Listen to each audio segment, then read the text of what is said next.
नमस्कार दोस्तों। मध्यकालीन भारत के दिल्ली सल्तनत में मैं चंद्रहास एक बार फिर से आप सभी का हार्दिक स्वागत करता हूं। दिल्ली सल्तनत के अंदर सबसे पहले हम गुलाम वंश का जिक्र कर रहे थे और आज ये गुलाम वंश का अंतिम समय चला हुआ है। अंतिम 3 शासक बचे हुए हैं, उन 3 शासकों का जिक्र अब करेंगे हम बहुत जल्द। लगातार आप जुड़े रहिए हमारे साथ में। आपको यदि वीडियो पसंद आती है हमारी तो साथ के साथ में शेयर करते रहिए। चलिए शुरुआत करते हैं। देखिए, यदि गुलाम वंश के जिक्र का यदि हम करें गुलाम वंश का जिक्र, तो सबसे पहले उसमें नाम आता है गुलाम वंश जो है, उस गुलाम वंश में जो शासक बचता है उसमें नाम आता है बलबन का और कैकुबाद का और क्यूमर्स का। ये 3 शासक बचते हैं। इन 3 शासकों के बारे में हम अच्छे तरीके से इस वीडियो के अंदर देखेंगे। चलिए, सबसे पहले हम जो देखेंगे वो नाम आता है गयासुद्दीन बलबन का। किसका नाम आता है? गियासुद्दीन बलबन। गयासुद्दीन बलबन के बारे में पढ़ेंगे और गयासुद्दीन बलबन के बारे में पढ़ने के बाद में हम पढ़ेंगे कैकुबाद के बारे में, और कैकुबाद के बारे में पढ़ने के बाद में हम पढ़ेंगे किसके बारे में? तो आपने याद रखना है गुलाम वंश के अंतिम शासक शमसुद्दीन कैमुअर्स के बारे में जिक्र करेंगे। गयासुद्दीन बलबन के पॉइंट की बात करें तो गयासुद्दीन बलबन का जो टाइम पीरियड रहा है वो 1266 से लेकर 1286 तक ये गयासुद्दीन बलबन का टाइम पीरियड है। 1266 में सुल्तान बनता है और कब तक रहता है तो आपने याद रखना है ये रहता है 1286 तक। बलबन अत्यधिक प्रभावशाली व्यक्ति था जिसने बलबनी वंश की नींव डाली थी, ये सभी आपको मालूम है। शमसी वंश का अंत हो गया था और शमसी वंश का जो अंत है वो किसने किया था तो वो याद रखिएगा जब बलबन बना था उससे पहले एक शासक हुआ करता था जिसका नाम था नासिरुद्दीन महमूद। नासिरुद्दीन महमूद जो है जिसके साथ में बलबन ने अपनी पुत्री का विवाह किया था, वो नासिरुद्दीन महमूद शमसी वंश का अंतिम शासक था। और शमसी वंश के बाद में जो वंश बना था वो कौन सा था? तो बलबनी वंश था। कौन सा था? बलबनी वंश था। ये आपने याद रखना है। क्या याद रखना है? बलबनी वंश हुआ करता था। देखिए, एक बार समझने की कोशिश कीजिए। गियासुद्दीन बलबन से यदि पहले का जिक्र करें तो शासक हुआ करता था नासिरुद्दीन महमूद। नासिरुद्दीन महमूद जो है वो गयासुद्दीन बलबन के प्रयासों से ही शासक बना था। वो नामात्र का सुल्तान था। सारा सत्ता या जो भी सारी जो सत्ता है, जो भी राजनीतिक कार्य है वो कौन देखता था? बलबन ही देखता था। और बलबन बना कब था? 1266 में। और कब तक रहा था? 1286 तक ये रहा था। गयासुद्दीन बलबन के यदि वास्तविक नाम के पॉइंट की बात करें कि इनका वास्तविक नाम क्या था, तो इसका वास्तविक जो नाम हुआ करता था वो बाहुद्दीन हुआ करता था। क्या हुआ करता था? बाहुद्दीन। ये बलबन का वास्तविक नाम था बाहुद्दीन। लेकिन ये सुल्तान बना था जब दिल्ली की गद्दी के ऊपर ये बैठा था, तो ये किस नाम से बैठा था? तो आपने याद रखना गयासुद्दीन बलबन के नाम से बैठा था। कभी कभी एग्जाम में पूछ लेते हैं। देखिए, कभी कभी एग्जाम में पूछ लेते हैं प्रतियोगिता परीक्षाओं के अंदर कि वास्तविक नाम क्या था, तो आपने याद रखना बाहुद्दीन इसका वास्तविक नाम था, बाहुद्दीन। और यदि आपसे पूछे कि गद्दी पर किस नाम से बैठा था बलबन, तो गयासुद्दीन बलबन के नाम से दिल्ली की गद्दी पर बैठा था। बलबन ने कौन से वंश की नींव डाली थी? तो आपने याद रखना है बलबनी वंश की नींव डाली थी। कौन से वंश की नींव डाली थी? बलबनी वंश की नींव इसने डाली थी। इससे पहले कौन सा वंश हुआ करता था? शमसी वंश हुआ करता था। और शमसी वंश का अंतिम शासक कौन था? नासिरुद्दीन महमूद। जो बलबन से पहला था वो अंतिम शासक था। बलबन बना, इसने बलबनी वंश की नींव डाली थी। ये आपने याद रखना है। हालांकि जो फिरदौसी है, उस फिरदौसी की जो शाहनामा पुस्तक है, फिरदौसी की शाहनामा के अंदर जो बलबन बताया गया है शाहनामा, वो कौन से वंश का बताया गया है? तो आपने याद रखना है आफरा सियाब वंश का बताया गया। ये आपने याद रखना है। बलबन जो था वो बलबनी वंश से संबंधित है, बलबनी वंश की नींव डाली थी। लेकिन फिरदौसी की शाहनामा का जिक्र करें तो फिरदौसी की शाहनामा के अंदर बलबन कौन से वंश का बताया गया है? तो आफरा सियाब वंश से संबंधित बताया गया है। ये आपने याद रखना है। बलबन जो है ये एक इल्बरी तुर्क था। बलबन जो है ये एक अलबरी तुर्क हुआ करता था। ये अभी आपने याद रखना है। अब हम पढ़ेंगे बलबन कैसे एक नॉर्मल व्यक्ति से, कैसे अपनी काबिलियत के बलबूते से, कैसे दिल्ली की सत्ता ग्रहण करता है, दिल्ली की सत्ता तक पहुंचता है, दिल्ली की सत्ता की मुख्य गद्दी तक पहुंचता है। देखिए, बलबन का जो जन्म है वो एक संपन्न परिवार में हुआ था। बलबन है, उस बलबन का जन्म एक संपन्न परिवार में हुआ था, नो डाउट, किसी भी प्रकार का कोई दिक्कत नहीं है।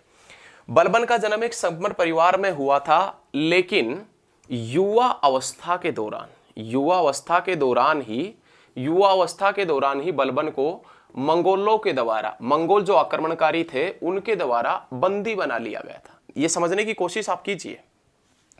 बलबन का जन्म एक संपन्न परिवार में हुआ, युवावस्था के अंदर ही मंगोलों ने इन्हें बंदी बना लिया था और बंदी बना करके इसे बफरा के बाजार में बेच दिया था। बगदाद या बफरा, ये याद रखिएगा, किसी किसी बुक में आपको बगदाद में मिल जाएगा। बफरा या बगदाद के बाजार में इसे बेच दिया। मंगोलों ने इसे बंदी बनाया और बफरा के बाजार में इसे बेच दिया। याद रखना आपने, बंदी बनाने के बाद में जब बफरा के बाजार में बेचा गया तो खरीदा किसने था? तो आपने याद रखना है, ख्वाजा जलालुद्दीन ने इसे खरीद लिया। ख्वाजा जलालुद्दीन ने इसे खरीद लिया। अब ख्वाजा जलालुद्दीन इसको अच्छे तरीके से शिक्षा देता है, पढ़ा लिखा कर अच्छा इसको काबिलियत, इसकी जो काबिलियत है उसको पहचान कर अच्छे तरीके से, मजबूत सुदृढ़ तरीके से इसको पालन पोषण करता है, अच्छे तरीके से शिक्षा देता है। और जब ख्वाजा जलालुद्दीन इसको शिक्षा देकर दिल्ली लेकर आता है तो वो घटना कब की है? 1223 की। देखिए, एक बार समझने की कोशिश कीजिए। जो गयासुद्दीन बलबन है ये एक संपन्न परिवार से था। युवा अवस्था में मंगोलों ने बंदी बना लिया था। मंगोलों ने बंदी बनाने के बाद में इसे बफरा के बाजार में, बगदाद के बाजार में इसे बेच दिया था। बगदाद बफरा के बाजार में जब बेचा गया तो ख्वाजा जलालुद्दीन ने इसे खरीद लिया था। ख्वाजा जलालुद्दीन इसको शिक्षा देकर अच्छे तरीके से पढ़ा लिखा कर दिल्ली लेकर आया 1223 के अंदर। लेकिन 1223, 10 साल गुजरने के बाद में 1233 में बलबन के ऊपर नजर पड़ी किसकी? इल्तुतमिश की। किसकी नजर पड़ी? इल्तुतमिश। और इल्तुतमिश ने बलबन को 1233 में खरीद लिया था। ये क्वेश्चन आपने याद रखना है, बहुत अच्छा क्वेश्चन है। 1233 में बलबन को कौन खरीद लेता है? इल्तुतमिश। और इसकी काबिलियत से प्रभावित होकर इसे दल चालीसा का सदस्य बना देता है। दल चालीसा तो आप समझ रहे हैं ना, चालीसा दल, ये आप याद रखिएगा, 40 अमीरों का दल या 40 दल चालीसा का दूसरा नाम क्या है? चहलगानी दल। और इसकी स्थापना भी किसने की थी? तो आपने ये भी याद रखना है, इसकी स्थापना भी इल्तुतमिश ने ही की थी। देखिए, इल्तुतमिश ने बलबन की काबिलियत को पहचाना और 1233 में खरीद लिया और काबिलियत देखते हुए इसे दल चालीसा का सदस्य बना दिया।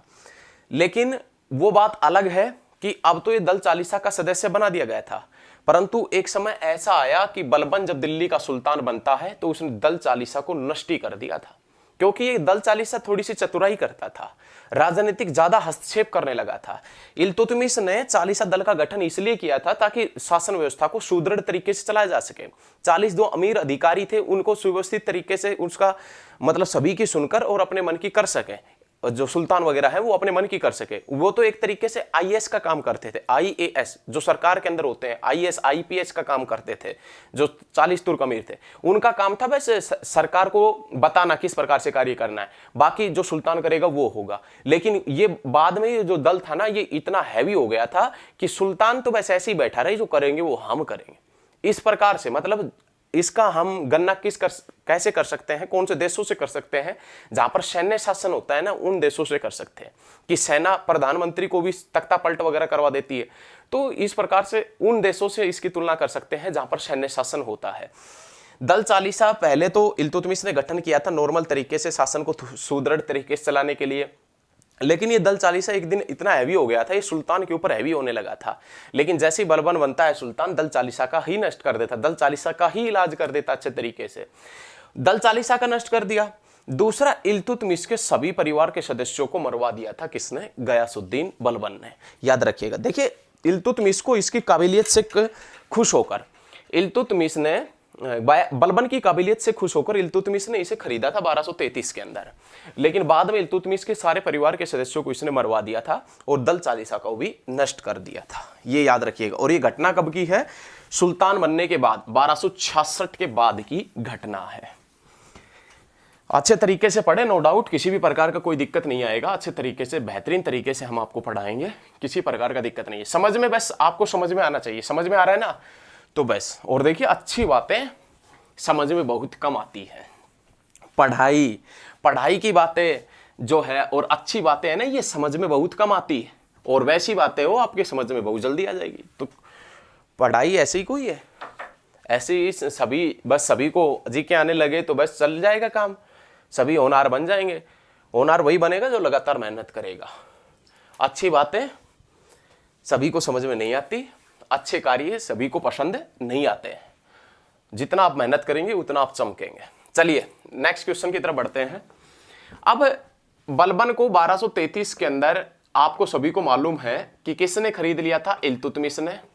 और इल्तुतमिश ने इसे दल चालीसा का सदस्य बनाया था। किसका सदस्य बना दिया? दल चालीसा का सदस्य बना दिया। ये बहुत अच्छा क्वेश्चन है। दल चालीसा का सदस्य बना दिया इल्तुतमिश ने, ये याद रखिएगा, इल्तुतमिश ने। लेकिन इसकी काबिलियत से प्रभावित होकर रजिया सुल्तान ने, इसकी काबिलियत से प्रभावित होकर रजिया सुल्तान ने इसको अमीर शिकार का पद दिया था। अमीर ए शिकर का पद दिया था, अमीर ए शिकर का पद दिया था। इसकी काबिलियत से खुश होकर बहराम शाह ने, इसकी काबिलियत से खुश होकर बहराम शाह ने इसको कौन सा पद दिया था? तो आपने याद रखना अमीर ए खुर, अमीर ए आखुर का पद दिया था। किसका पद दिया था? अमीर ए आखुर का पद दिया था। ये आपने याद रखना है। सभी क्वेश्चन अच्छे तरीके से आपने याद रखना है और बहुत अच्छे तरीके से पढ़ेंगे, किसी प्रकार को कोई दिक्कत नहीं आएगा। उसके बाद में अलाउद्दीन मसूद शाह ने, अलाउद्दीन मसूद शाह ने इसको कौन सा पद दिया था? अमीर ए हाजिब का पद दिया था, अमीर ए हाजिब का पद दिया था। और उसके बाद में जो नाम आता है उसमें नाम आता है नासिरुद्दीन महमूद का। नासिरुद्दीन महमूद, नासिरुद्दीन महमूद का ये दायां हाथ हुआ करता था। ये क्वेश्चन आप नोट कर लीजिए बहुत अच्छे तरीके से। 1233 में बलबन को इल्तुतमिश ने खरीदा और दल चालीसा का सदस्य नियुक्त किया इसकी काबिलियत से प्रभावित होकर। उसके बाद में रजिया सुल्तान बनती इल्तुतमिश के बाद में, और रजिया ने इसे अमीर शिकर का पद दिया था। रजिया सुल्तान के बाद में शासक बनता बहराम शाह, बहराम शाह ने अमीर ए आखुर का पद दिया था। बहराम शाह के बाद में शासक बनता है अलाउद्दीन मसूद शाह और इसने अमीर ए हाजिब का पद दिया था। और इसके बाद में शासक बनता है नासिरुद्दीन महमूद। और वो नासिरुद्दीन महमूद, ये सोचने की आप गलती मत कर देना, नासिरुद्दीन महमूद है ना, ये बलबन के प्रयासों से ही शासक बना था। मसूद शाह को बलबन ने ही हटाया था और मसूद शाह को हटाने के बाद में नासिरुद्दीन महमूद को बलबन ने ही बनाया था, जो शमसी वंश का अंतिम शासक था। और इस महमूद के बाद में शासक बना था गयासुद्दीन बलबन। ये आपने बहुत अच्छे तरीके से याद रखना है।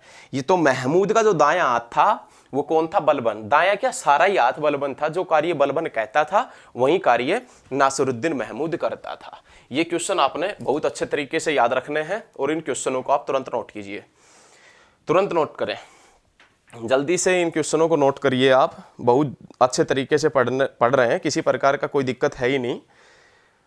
जल्दी से करें, कर लिया होगा शायद। तुरंत नोट करें, इसको तुरंत नोट करें। बहुत अच्छे तरीके से पढ़ रहे हैं, लगातार जुड़े रहिए हमारे साथ में, अच्छे तरीके से पढ़ेंगे, किसी प्रकार का कोई दिक्कत नहीं आएगा आपको। चलिए साफ कर दें। चलिए उसके बाद में नेक्स्ट पॉइंट की यदि बात करें हम, नेक्स्ट पॉइंट क्या है? तो नेक्स्ट पॉइंट देखें। बलबन ने अगस्त 1249 में, अगस्त 1249 में अपनी पुत्री का विवाह किससे किया था? नासिरुद्दीन महमूद से अपनी पुत्री का विवाह कर दिया। और उसके बाद में उसको कौन सी उपाधि दी थी? उलंग खा की उपाधि दी थी। नासिरुद्दीन महमूद आप जानते हैं ना, इस बलबन से पहले जो शासक था उसके साथ में इसने अपनी पुत्री का विवाह किया था और उसको कौन सी उपाधि प्रदान की थी? तो उलंग खा, कौन सी? उलंग खा की उपाधि प्रदान की थी। बहुत अच्छा क्वेश्चन है। उसके बाद में बलबन ने अपने विरोधियों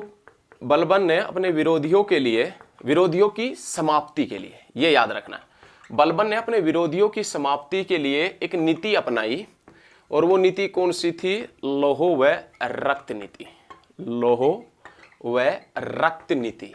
अब भाई ऐसा क्या सिस्टम है इसके अंदर जो बलबन ने लोह व रक्त नीति अपना ली? तो देखिए, खून का बदला खून, लोह रक्त नीति का जो यदि हम वर्णन करें अच्छे तरीके से तो इसका जो शुद्ध रूप यदि हम आपसे बताएं, खून का बदला खून है एक तरीके से लोह रक्त नीति के तहत।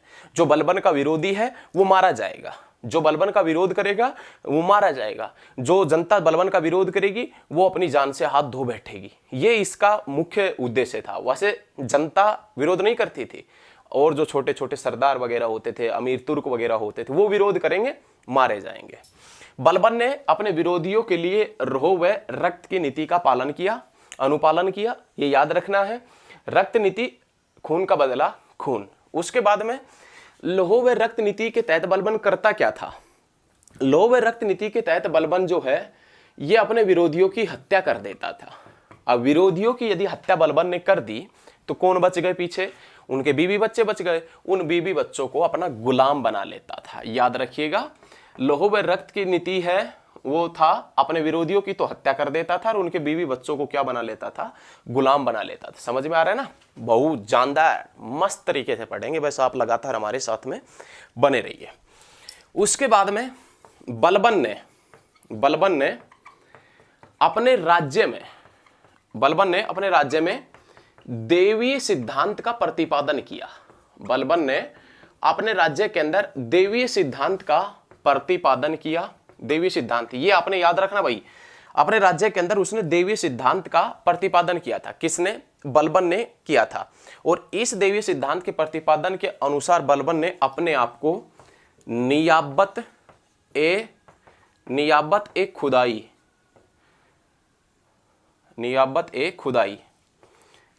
खुदाई जिसका अर्थ होता है ईश्वर का प्रतिनिधि। नियाबत ए खुदाई ईश्वर का प्रतिनिधि। और जिसमें नियाबत ए खुदाई के बाद में जो था उसमें नाम आता है जिल्ले इलाही। ईश्वर की छाया बताया। देखिए एक बार फिर से इस लाइन को समझने की कोशिश करते हैं। बलबन ने राज्य में देवीय सिद्धांत का प्रतिपादन किया, अपने राज्य के अंदर देवीय सिद्धांत का प्रतिपादन करता है और उस सिद्धांत के अकॉर्डिंग ये अपने आप को, जो बलबन है ये अपने आप को नियाबत खुदाई ईश्वर का प्रतिनिधि बताता है, अपने आप को जिल्ले इलाही ईश्वर की छाया बताने लगता है। कौन? तो आप याद रखिएगा बलबन। तो ये आपने याद रखना है, ये सभी चीजें आप नोट कर लीजिए। अपने आप को जिल्ले इलाही और नियाबत खुदाई ईश्वर का प्रतिनिधि और ईश्वर की छाया बताता है। कौन बताता है? तो ये बलबन है। बलबन को सत्ता का थोड़ा सा गुरूर हो गया था, इसके कारण वो अपने से बड़ा किसी को नहीं समझता था। ऐसे ही एक बार अकबर के शासनकाल के दौरान भी हुआ था। अकबर भी अपने आप को बहुत बड़ा समझने लगा था, लेकिन ऊपर वाले से बड़ा कोई नहीं है। नहीं, अच्छों का इलाज हो जाता है। चलिए नेक्स्ट क्वेश्चन की तरफ बढ़ते हैं। बलबन ने पारसी जो नववर्ष है इसकी शुरुआत में एक त्योहार मनाया जाता है जिसका नाम क्या है? नौरोज त्योहार या नौरोज उत्सव। पारसी नववर्ष जब शुरुआत होती है पारसी नववर्ष की, तो इसके शुरुआत में कौन सा उत्सव मनाया जाता है? नौरोज उत्सव। इस नौरोज उत्सव की शुरुआत की थी किसने? बलबन ने। लेकिन कौन से देश में की थी? तो आपने याद रखिएगा भारत के अंदर। पारसी नववर्ष जब शुरुआत होती है तो पारसी नववर्ष की शुरुआत में एक त्योहार मनाया जाता है जिसका नाम है नौरोज त्योहार, या उत्सव मनाया जाता है जिसका नाम है नौरोज उत्सव। और इस नौरोज उत्सव की शुरुआत भारत में किसने की थी? बलबन ने की थी। ये अच्छा क्वेश्चन है और आप एक बार फिर से इसको रिपीट करते हैं हम। पारसी नववर्ष की जब शुरुआत होती है तो उस समय नौरोज उत्सव मनाया जाता है। और जब नौरोज उत्सव मनाया जाता है, इस नौरोज उत्सव की शुरुआत की थी किसने? बलबन ने। और कौन से देश के अंदर की थी? अपने ही देश में, भारत के अंदर इसकी शुरुआत की थी। नेक्स्ट क्वेश्चन, बलबन ने अपने शासन को सुदृढ़ तरीके से चलाने के लिए चालीसा दल का चालीसा जो दल था, जो जिसे हम चहलगानी दल के नाम से भी जानते हैं, उस चालीसा दल को बिल्कुल समाप्त कर दिया था। किसने कर दिया था? बलबन ने कर दिया था। याद रखिएगा। उसके बाद में नेक्स्ट क्वेश्चन बनता है, बलबन ने अपनी प्रतिष्ठा बढ़ाने के लिए दो प्रथाएं शुरू की थी। बलबन ने अपनी प्रतिष्ठा बढ़ाने के लिए दो प्रथा शुरू की, जिसमें एक तो नाम आता है सिजदा और एक नाम आता है पाबोस। ये दो प्रथा शुरू की थी बलबन ने दरबार में, जनता के सामने या दिल्ली सल्तनत में अपनी प्रतिष्ठा बढ़ाने के लिए दो प्रथा शुरुआत की थी। एक का नाम हुआ करता सिजदा और एक का नाम क्या हुआ करता था? पाबोस। सिजदा प्रथा क्या थी? तो आपने याद रखना, सिजदा प्रथा क्या थी कि यदि जो कोई भी व्यक्ति है वो सुल्तान के सामने घुटनों के बल बैठकर सिर झुकाकर गलती मांगेगा, यदि किसी ने भी गलती की है तो सिजदा प्रथा के तहत वो सुल्तान के सामने बैठकर घुटनों के बल सुल्तान के सामने सिर झुकाना। सिजदा का अर्थ क्या था? घुटनों के बल बैठकर सरदार या सुल्तान के सामने अपना सिर झुकाना, ये सिजदा का अर्थ था। और पाबोस क्या है? तो पाबोस के अकॉर्डिंग आपने याद रखना है पेट के बल लेटकर सुल्तान के पैर चूमना। देखिए सिजदा घुटनों के बल बैठकर सुल्तान के सामने सिर झुकाना, घुटनों के बल बैठकर सुल्तान के सामने सिर झुकाना। और इसका अर्थ क्या था? पाबोस का अर्थ क्या था कि पेट के बल लेटकर, ये क्वेश्चन बहुत पूछा जाता है, पूछ लेता है कभी कभी एग्जाम में इन क्वेश्चनों को। सिजदा व पाबोस प्रथा की शुरुआत किसने की थी? सिजदा का अर्थ क्या है, पाबोस का अर्थ क्या है? तो पाबोस आपने याद रखना पेट के बल लेटकर सुल्तान के पैरों को चूमना, ये किसका अर्थ है? तो आपने याद रखना है सिजदा और पाबोस का अर्थ है। दोनों क्वेश्चन अच्छे तरीके से आप पढ़ रहे हैं, अच्छे तरीके से पढ़े, दिन रात एकदम बेहतरीन तरीके से हम आपको पढ़ाएंगे। चलिए नेक्स्ट क्वेश्चन की तरफ बढ़ते हैं। नेक्स्ट क्वेश्चन क्या है वो देखें, ये क्वेश्चन आपने याद रखना है। उसके बाद में बलबन ने अपने वित्त विभाग को सैन्य विभाग से अलग कर दिया। बलबन ने अपने वित्त विभाग को सैन्य विभाग से अलग कर दिया और सैन्य विभाग को अलग करने के पश्चात नए सैन्य विभाग की स्थापना की। नए सैन्य विभाग जिसका नाम आता दीवान ए आरिज, नए सैन्य विभाग दीवान ए आरिज की स्थापना की। और ये नए सैन्य विभाग की स्थापना करने का उद्देश्य क्या था, या नए सैन्य विभाग की स्थापना क्यों की गई थी? क्योंकि बलबन के शासनकाल में जो मंगोल आक्रमणकारी थे वो अत्यधिक आक्रमण करते थे, तो बलबन ने नए सैन्य विभाग का गठन इसलिए किया था क्योंकि नए सैन्य विभाग के अंदर जो भी सैनिक होगा वो सदैव तत्पर तैनात रहेगा। ये याद रखिएगा, सदैव तत्पर रहने को सेना का आदेश कब से लागू हुआ, किसने किया था? तो बलबन ने। सेना सदैव तत्पर रहेगी, ये सिस्टम, ये जो है, ये प्रोग्राम जो है, ये किसके शासनकाल से शुरू हुआ था? गयासुद्दीन बलबन के शासनकाल से। सेना को तत्पर रहने का आदेश सबसे पहले किसने दिया था? तो आपने याद रखिएगा बलबन ने। बलबन एक न्यायप्रिय शासक था, सभी धर्मों को अच्छे तरीके से सेम दृष्टि से न्याय किया था। दूसरा पॉइंट ये बनता है कि जो बलबन है, बलबन के शासनकाल में जो गुप्तचर अधिकारी थे, बलबन के शासनकाल में जो गुप्तचर अधिकारी थे उनको किस नाम से जाना जाता था? बरीद के नाम से। बलबन के शासनकाल में जो गुप्तचर अधिकारी थे, जो गुप्त सूचना देते थे, उनको किस नाम से जाना जाता था? बरीद के नाम से जाना जाता था। और इस बलबन के दरबार में दो प्रसिद्ध कवि रहते थे, अमीर हासन और अमीर खुसरो। बलबन के दरबार के जो प्रसिद्ध कवि थे उसमें नाम आता है अमीर हासन और अमीर खुसरो। ये बलबन के दरबार के महान संत थे, प्रसिद्ध कवि हुआ, महान संत नहीं, प्रसिद्ध कवि हुआ करते थे। अमीर खुसरो और कौन हुआ करते थे? तो आप याद रखिएगा अमीर हासन। तो ये तो था बलबन का पॉइंट, जो 1266 से कब तक रहा था? 1290 तक रहा था। उसके बाद में बलबन की हो जाती है डेथ। लेकिन बलबन की डेथ होने के बाद में जो शासक बनता है वो शासक कौन बनता है? तो आप याद रखिएगा, बलबन के बाद में जो दिल्ली सल्तनत की गद्दी के ऊपर बैठता है वो कौन बैठता है? कैकुबाद बैठता है। और ये घटना कब की? 1287 से लेकर 1290। लेकिन यहां पर एक छोटा सा गणित आपको समझने पड़ेगा, कैकुबाद शासक क्यों बना? क्या कैकुबाद बलबन के परिवार से संबंधित था, या कैकुबाद एक तुर्क था, या कैकुबाद को शासक किसने बनाया था? तो देखिए, बलबन था, गयासुद्दीन बलबन, वो ये चाहता था, जब बलबन जीता था, जब बलबन की डेथ नहीं हुई थी, जब बलबन आराम से जीवन यापन कर रहा था, तो उस समय बलबन ये चाहता था कि मेरी मृत्यु के बाद में जो उत्तराधिकारी बने वो कौन बने? तो आपने याद रखना है वो बने मुहम्मद उसका उत्तराधिकारी बने। वो ये चाहता था कि उत्तराधिकारी बने वो मुहम्मद बने। अब मुहम्मद कौन था? तो आपने याद रखना है बलबन का ज्येष्ठ पुत्र हुआ करता था मुहम्मद। वो ये चाहता था कि मेरा जो उत्तराधिकारी बने वो कौन बने? तो मुहम्मद मेरा उत्तराधिकारी बनना चाहिए। लेकिन होता क्या है कि ये जो मुहम्मद है, बलबन के शासनकाल में जब आक्रमण होते हैं, मंगोलों के आक्रमण होते हैं, उसके शासनकाल, बलबन के शासनकाल के दौरान ही इसकी डेथ हो जाती है। किसकी? मुहम्मद की डेथ हो जाती है। लेकिन बलबन ने फिर भी थोड़ा सा इसके परिवार को आश्वासन दिए रखा, अपने परिवार को आश्वासन दिए रखा, कोई बात नहीं, इसकी डेथ हो गई तो क्या हुआ, इसके पुत्र को बना देंगे। तो मोहम्मद का जो पुत्र होता है वो कौन होता है? कै खुसरो। कै खुसरो को अपना उत्तराधिकारी नियुक्त करने की घोषणा करता है। तो बलबन की पहली इच्छा तो उत्तराधिकारी की जो मोहम्मद की थी वह तो पूरी हो ही नहीं पाई। उसके बाद में उसने मोहम्मद की डेथ हो जाती है, उसके बाद में वो कहता है कै खुसरो को शासन दे देंगे, हम कै खुसरो को उत्तराधिकारी बना देंगे। लेकिन बलबन की ये इच्छा भी पूरी नहीं हो पाई। लेकिन जैसे ही बलबन की डेथ होती है, बलबन ने जो अमीर वर्ग था, जो तुर्की अधिकारी थे, उसको नष्ट कर दिया था, दल चालीसा को। लेकिन ये अमीर वर्ग के जो सदस्य हैं, अमीर वर्ग के सदस्य बलबन की मृत्यु के बाद में फिर से एक्टिव हो जाते हैं। अब जैसे ही बलबन की डेथ होती है, अमीर वर्ग के सदस्य फिर से एक्टिव हो गए, और एक्टिव जैसे ही हुए तो उसने अमीर वर्ग के सदस्यों ने सुल्तान किसे घोषित कर दिया या किसे मनोनीत कर दिया? कैकुबाद को। किसे मनोनीत कर दिया? कैकुबाद को। और ये जो कैकुबाद है, कुछ समय के बाद में कैकुबाद को बहला फुसलाकर किसकी हत्या करवा दी? कै खुसरो की भी हत्या करवा दी थी। यह आपने याद रखना है। कुछ समय के बाद में कैकुबाद, देखिए एक बार फिर गणित आप समझने की कोशिश कीजिए कि ये आपसे क्या बताना चाहता है। आपसे ये बताना चाहता है कि वो ये चाहता था, बलबन अपना उत्तराधिकारी मोहम्मद को देखना चाहता था। लेकिन बलबन के शासनकाल के अंदर अनेक बार मंगोलों ने आक्रमण किए थे। उन मंगोलों के आक्रमण में मोहम्मद मारा गया था।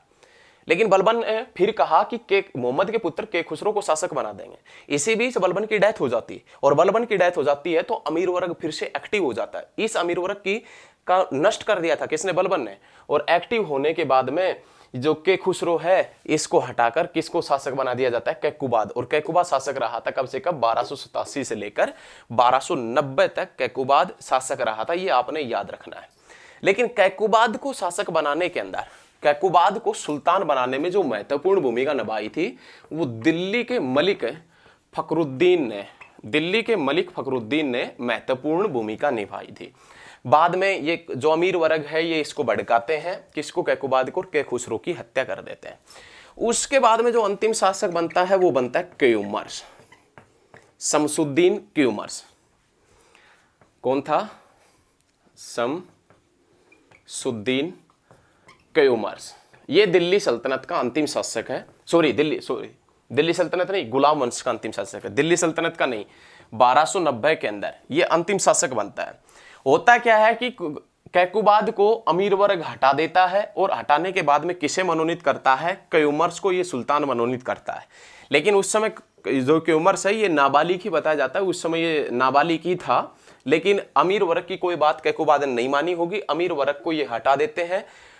अमीर वर्ग है, ये कैकुबाद को हटा देता है, और ये अमीर वर्ग है किसको नियुक्त करता है? क्यूमर। देखिए दल चालीसा का अहम रोल था।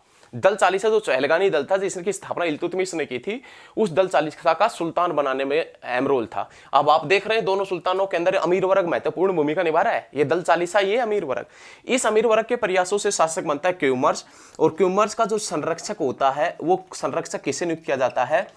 जलाउद्दीन को इनका संरक्षक नियुक्त किया जाता है। जलाउद्दीन संरक्षक नियुक्त किया जाता है।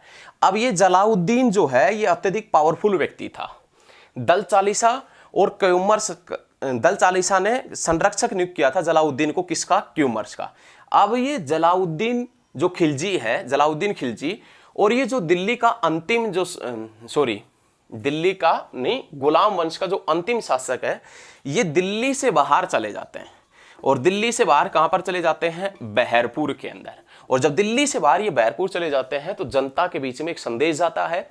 और चालीसा दल था, अमीर वर्ग का जो दल था, उसके अंदर एक संदेश जाता है कि जलाउद्दीन खिलजी ने क्यूमर्स को बंदी बना लिया है, क्यूमर्स को बंदी बना लिया है। उसी बीच अमीर वर्ग जो है वो आदेश देता है जलाउद्दीन खिलजी को, क्योंकि उसका संरक्षक था, आदेश देता है। और इन्हीं के प्रयासों से ये बना था। आदेश देता है कि तुरंत दिल्ली लौटिएगा, तुरंत दिल्ली वापस आइएगा। अब जलाउद्दीन खिलजी क्यूमर्स को लेकर दिल्ली आता है। दिल्ली के अंदर काफी विरोधी इसका विरोध करते हैं, जनता भी इसका विरोध करती है। लेकिन जो भी विरोध करता है जलाउद्दीन खिलजी, उनको मौत के घाट उतार देता है। काफी विरोधियों को जलाउद्दीन खिलजी ने मौत के घाट उतार दिया। अब जलाउद्दीन खिलजी को यह पता था कि भाई साहब राजा क्यूमर्स की तो हत्या इस प्रकार से नहीं की जाती, क्योंकि जनता के अंदर रोष है। अब जनता का प्रतिरोध देखते हुए जलाउद्दीन खिलजी ने इसको क्यूमर्स को 3 माह तक शासक बनाए रखा। 3 माह तक सुल्तान बनाए रखा। और उसका संरक्षक के तौर पे कार्य किया किसने? जलाउद्दीन ने। लेकिन 3 माह जैसे ही गुजरे थे, 3 माह जैसे ही गुजरे थे, जलाउद्दीन खिलजी ने क्यूमर्स को गिरफ्तार करके बंदी बना करके इसकी हत्या कर दी और गुलाम वंश का खात्मा कर दिया। अब गुलाम वंश की खात्मा हो चुका है 1290 के अंदर, और गुलाम वंश का खात्मा करने के बाद में जलाउद्दीन खिलजी ने कौन से वंश की नींव डाली थी? खिलजी वंश की। खिलजी वंश नेक्स्ट वीडियो से पढ़ेंगे, बहुत अच्छे हैं ये क्वेश्चन। आप एक बार समझने की कोशिश करें और आपको समझ में नहीं आए तो एक बार वीडियो अवश्य जरूर देख लें, दोबारा जरूर देख लें, सारे क्लियर हो जाएंगे। कोई भी और अन्य वीडियो ना कोई बुक पढ़ने की आपको आवश्यकता पड़ेगी। धन्यवाद, मिलते हैं बहुत जल्द नेक्स्ट वीडियो में। यदि आपको अच्छी लगती है वीडियो, यदि समझ में आ रही है जो भी हम पढ़ा रहे हैं, वो सारी बातें समझ में आ रही है, तो साथ के साथ में शेयर करते रहे। धन्यवाद।